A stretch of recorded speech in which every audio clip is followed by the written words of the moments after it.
Medial infarkt. Bosh miya o'rta arteriyasi tarmog'ida vaskularizasiya shaklida arteriya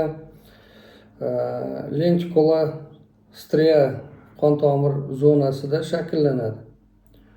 Ushbu ichki kapsula va bazal gangliyalarning hududida joylashgan bo'ladi. Dastlab klinik manzarasi bosh miya o'rta arteriyasi havzasida yuzaga keladi va to'liq infarkt belgilariga o'xshaydi. Bunda bosh miya yarim sharlari, uchlik gemi sindromlari, yuqorida aytib o'tganimizdek, gemiparez yoki gemiplegiya, gemigipesteziya va gemianapsiyalar kuzatiladi.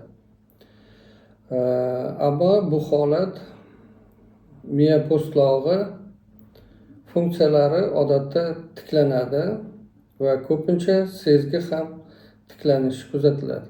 E'tiboringiz uchun rahmat. Kanalimizda qoling.